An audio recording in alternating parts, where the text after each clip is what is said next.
Salut à tous, on se retrouve aujourd'hui pour parler du FC Barcelone en ce mercredi 3 mai. On commence bien évidemment avec le match des Blaugrana hier contre Osasuna. Et comme souvent cette saison, petite victoire, mais victoire tellement importante au classement. Donc victoire 1-0 du Barça, Jordi Alba, l'unique buteur du match à la 85e minute de jeu. Donc je crois que cette saison, le Barça s'est imposé au moins 10 fois 1-0 en Liga. C'est vrai que vu que le Barça réalise une saison énorme en défense avec très peu de buts pris, il suffit juste de marquer un but pour gagner le match. Ça a été encore le cas hier. Donc félicitations bien sûr au Barça pour cette victoire. Bon, après le Barça mérite totalement sa victoire, les gars, avec plus de 76% de possession de balle, 21 tirs, mais là il y a un truc à travailler, 21 tirs, seulement 4 tirs cadrés, plus efficace, bien sûr pour les attaquants qui ont manqué beaucoup trop hier. Le score a pu être comme contre le Betis là il y a quelques jours, 4-0, il y aurait eu 4-0 hier, ça aurait été pareil. Donc bon, il y a eu 1-0, bon, voilà, l'objectif c'était de gagner, et objectif d'être plus efficace pour les attaquants du Barça. Et avec cette victoire les gars, c'est un pas de plus vers quoi? Un pas de plus tout simplement vers le titre de la Liga, parce que là voilà, c'est le compte à rebours est lancé les gars, là c'est imminent, donc mathématiquement c'est pas encore fait, mais voilà, c'est à 99,9% sûr que le Barça sera sacré champion d'Espagne là dans quelques semaines, parce que actuellement le chiffre c'est 14 les gars, c'est plus 14 par rapport au deuxième actuellement de la Liga qui est le Real Madrid, qui pourrait même être dépassé par l'équipe de l'Atlético aujourd'hui. Bref, 14 points d'avance du Barça sur son dauphin à 5 journées de la fin. 5 journées de la fin, il reste en gros 15 points à donner, il y a 14 points d'avance, donc en gros il suffit juste plus que d'un point pour le Barça pour être sûr d'être sacré champion d'Espagne. Donc voilà, ça sent quand même très très bon. Un point sur les 5 derniers matchs, voilà, on pense que ça va le faire, et après il faut que derrière aussi tout gagne, enfin que les équipes derrière gagnent tout, donc ça sent très très bon. Donc actuellement le classement, le Barça 82 points et le Real Madrid 68 points, peut-être le dauphin, ça sera l'Atlético s'il s'impose ce soir contre Cadiz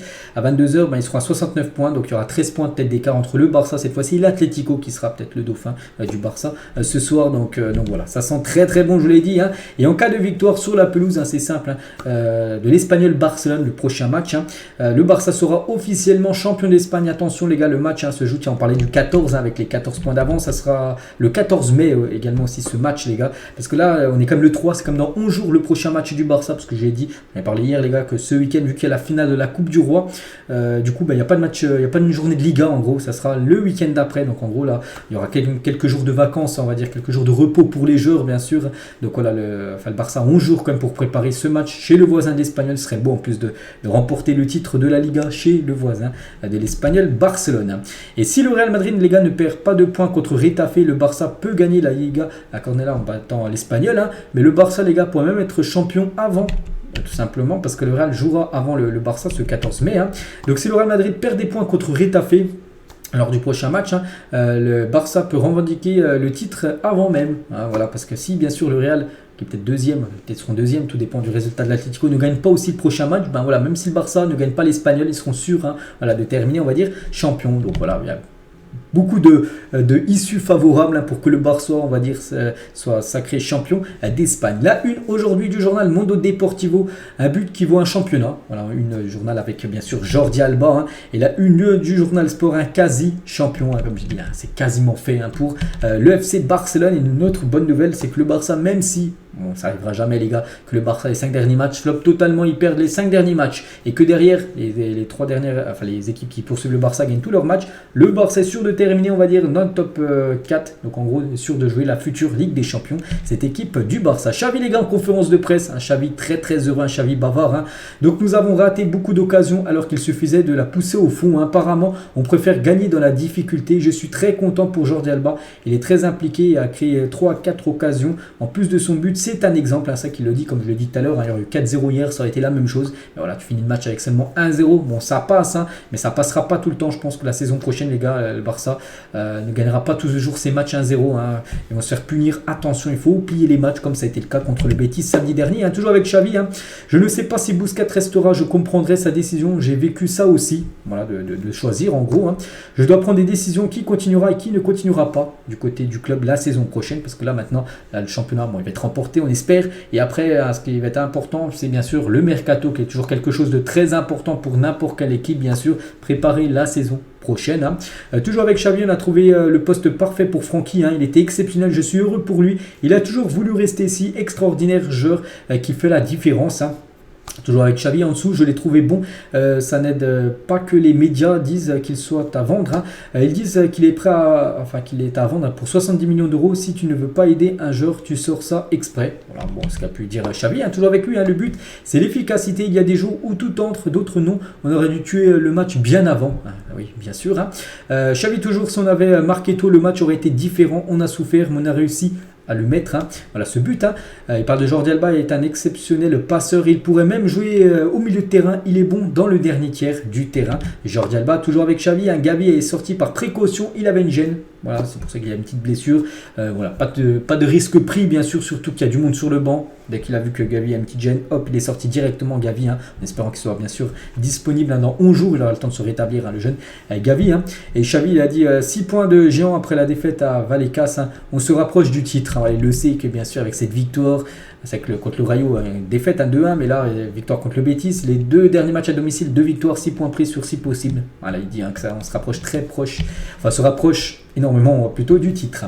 Le 11 du Barça, hier soir, les gars, voilà, c'était quoi la compo, on va dire. Hein. Donc, je l'avais dit, hein, c'était quasiment, je crois, la compo, oui, c'est bien ça, la compo que j'ai montré, les gars. Compo probable d'hier, c'est bien ça, qui a commencé titulaire avec Dembélé, qui a commencé de nouveau sur le banc. Hein, bien sûr, il a joué la fin de match. Hein, Ousmane Dembélé. L'homme du match, c'est bien sûr lui, hein, qui a commencé sur le banc, c'est Jordi Alba. Il est rentré en cours de jeu, c'est lui qui a été le buteur en fin de match. Hein. Il a été très très bon lors de son entrée en jeu. C'est lui, logiquement, qui a reçu hein, le prix MVP, le meilleur joueur de cette rencontre. Hein. Et Araujo embrassant Jordi Alba, qui a marqué le but gagnant contre Osasuna. Donc voilà, magnifique, on peut dire image. Et Jordi Alba, les gars, il a réagi à la fin du match. Hein. J'ai eu la chance de marquer de nombreux buts, mais le but d'aujourd'hui était très spécial, important pour nous, rapprocher du titre. Hein. Il a également dit que ça fait longtemps qu'on n'a pas gagné la Liga. Il y a beaucoup de joueurs qui n'ont rien gagné, des jeunes qui vont très bien et qui vont gagner beaucoup de titres. Hein. Il est toujours avec lui, hein. Francky le dit très bien. Je l'ai frappé avec l'extérieur, heureusement ça rentre. Un très beau but bien sûr hein, de la part de Jordi Alba. Busquets les gars, il a dit hein, j'ai presque pris la décision finale concernant mon avenir. Hein. Maintenant il y a quelques jours de congé et quand je reviendrai, j'informerai sûrement Xavi. Comme je l'ai dit, là, vu que le prochain match c'est dans 11 jours, il n'y aura pas entraînement pendant 11 jours d'affilée. Quelques jours de repos, je ne sais pas combien de temps exactement il a donné de jours de repos, peut-être 3-4 jours quand même. Hein.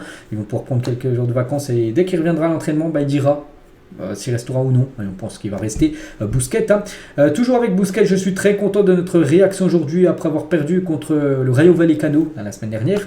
Toujours avec Busquets, l'amour d'Alba pour le Barça est inégalé. Hein. Bien qu'il ne reçoive pas autant de temps de jeu qu'il le souhaite et il le mérite. Hein. Il contribue et soutient continuellement l'équipe et c'est très satisfaisant de le voir recevoir la reconnaissance qu'il mérite hein, par rapport à ce titre du meilleur joueur de la rencontre hier.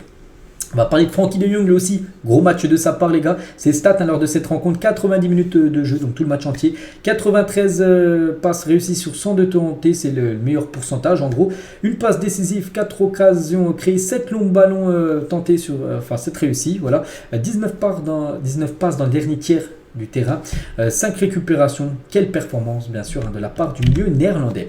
Lui aussi les gars, gros match de sa part, même s'il n'a pas eu énormément grand chose à faire, voilà, quand il y a eu des choses à faire, mais il l'a bien fait, bien sûr, c'est Ter Stegen qui a de nouveau fait un clean sheet. Elle a tenu 25 clean sheets en 33 matchs de Liga cette saison et c'est bien évidemment un record, les gars. Barcelone est la première équipe de l'histoire de la Liga à avoir enregistré 15 clean sheets à domicile en une seule saison de championnat. Ils ont dépassé le record de Valladolid de 14 lors de la saison 87-88. Hein.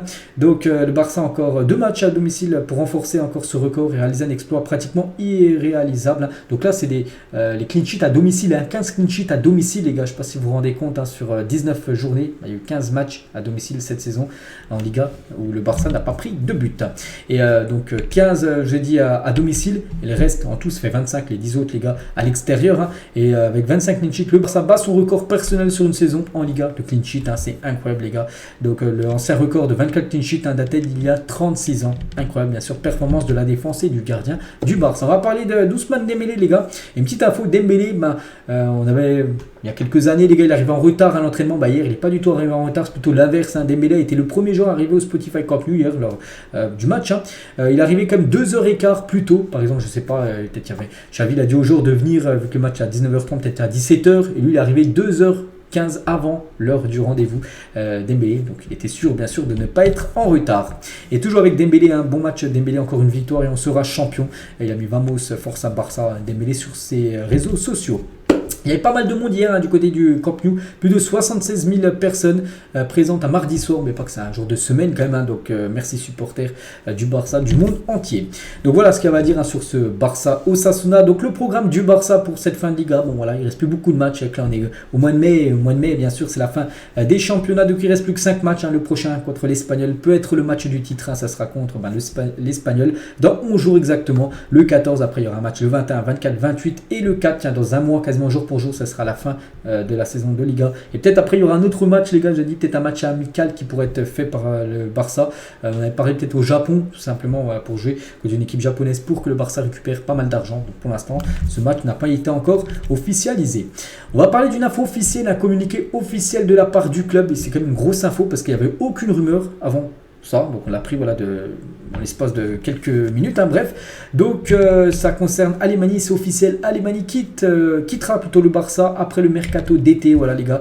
Matteo Alemany quittera le poste le 30 juin pour commencer un nouveau projet professionnel. Donc Alemany les gars, directeur sportif du Barça, que je vous parle quasiment tous les jours, vu que c'est lui qui gère, c'est lui qui a ce rôle de directeur sportif bien sûr. Donc il quittera le club au 30 juin prochain, c'est officiel.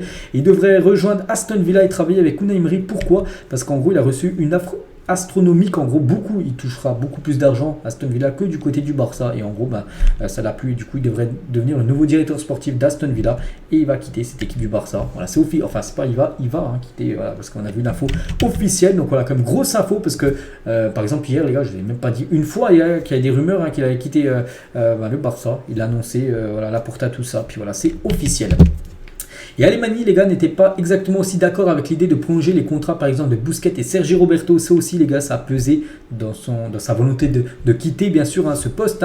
Son idée était de parier sur des joueurs plus jeunes. Et Alemany aussi n'était pas clairement d'accord avec l'idée de faire revenir Messi. Et tout ça, les gars, là, Messi, prolonger des joueurs alors que lui ne voulait pas. Tout ça, les gars, il s'est dit dans sa tête, avec la grosse offre d'Aston Villa, c'est pour ça qu'il a quitté cette équipe du Barça.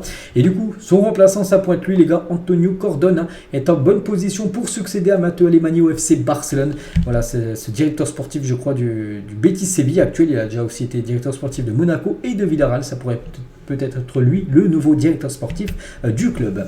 On va parler de Léo Messi, les gars. Léo Messi ne continuera pas au PSG la saison prochaine. Voilà, c'est sûr. En plus, Messi, les gars, je ne sais pas si vous avez suivi. Bon, je pense que la plupart vous avez suivi.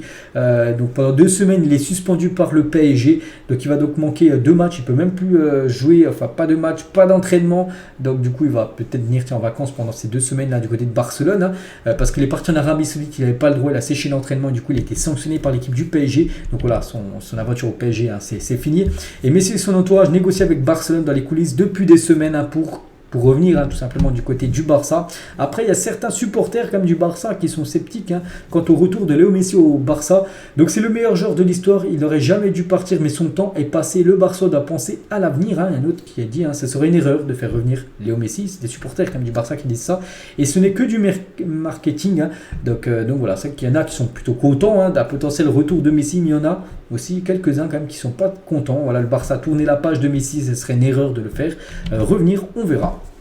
Le Barça toujours a failli signer le gardien d'Osasuna, Aitor Fernandez, l'été dernier. Minaki Pena finalement décidé de rester au club. Voilà, c'est ce gardien, les gars, qu'on a pu voir hier lors du match. Donc il a failli signer du côté du club l'été dernier.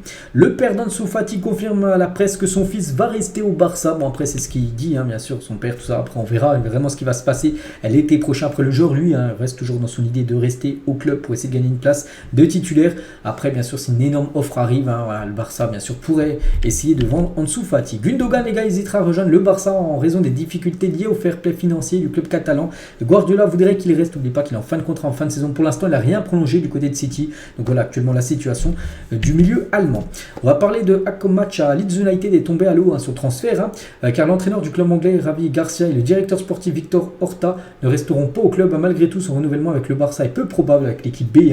Arsenal, Milan et Séville s'intéressent à lui également. Donc voilà, concernant ce joueur du Barça Athlétique qui devrait bien quitter quitter cette équipe blaugrana. Le personnel sportif de Barcelone voulait Azpilicueta, mais le conseil d'administration n'était pas d'accord concernant Azpilicueta, qui aurait pu arriver au club, peut-être l'hiver dernier, peut-être l'été dernier, mais du coup il n'est pas arrivé parce que le conseil d'administration en gros ne voulait pas d'une arrivée du défenseur Azpilicueta du côté de la Catalogne. Jules Koundé, les gars, ne se sentirait pas à l'aise en jouant latéral droit, le poste encore qu'il a occupé hier à latéral droit. N'oubliez pas quand Xavi l'avait fait venir de Séville, il lui avait dit tu joueras défenseur central. Là cette saison il a joué plus de matchs côté droit que dans l'axe, donc le français serait déçu de sa situation. Donc là aussi bien sûr Xavi devra trancher ce qu'il fera avec Jules Koundé, donc il sera bien sûr conservé, mais est-ce qu'il jouera encore défenseur droit alors que il n'aime pas jouer ce poste, ou il viendra dans l'axe? Mais après dans l'axe il y a déjà aussi Arojo, Christensen, après bien sûr ça sera la concurrence, les meilleurs en gros joueront.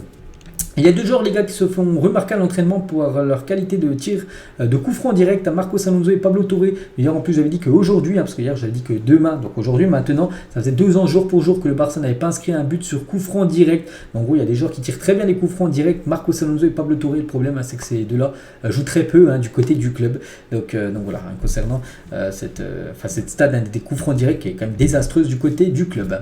Même pas 16 ans et déjà plus d'1 million d'abonnés sur Instagram pour le jeune Lamine Yamal, les gars, ça il a dépassé les 1 million. Il a pris beaucoup de nouveaux followers là depuis son dernier match, son premier match qu'il avait joué contre l'équipe du Betis. Busquets, les gars, exclut la possibilité de jouer aux États-Unis. Ça sera soit le Barça, soit l'Arabie Saoudite. Le joueur prendra la décision finale dans les prochains jours quand il reviendra. Donc voilà, il n'y aura pas de Inter Miami, les gars, ça sera soit au Barça, soit en Arabie Saoudite, son futur pour Sergio Busquets. Une petite photo, les gars, il y a quelques années, Messi, peut-être retour, Suarez, Neymar et Andrés Iniesta, bien sûr, 4 légendes, on peut dire, du côté du club. Et on finit juste avec le drapeau du Barça, voilà, pour finir cet épisode d'aujourd'hui avec quasiment ce titre, on peut dire, de champion acquis. Donc voilà, ça a été bien sûr un très bon épisode avec bien sûr la première place et les 14 points d'avance sur le dauphin du Real. Allez, moi les gars, je vous laisse, j'espère que ça vous a plu. On se retrouve, même s'il n'y a pas de match là pendant plus de 10 jours, les gars, il y aura toujours des infos concernant sur le Barça. On se retrouve bien évidemment dès demain. Allez, moi je vous laisse, bon mercredi à vous et demain.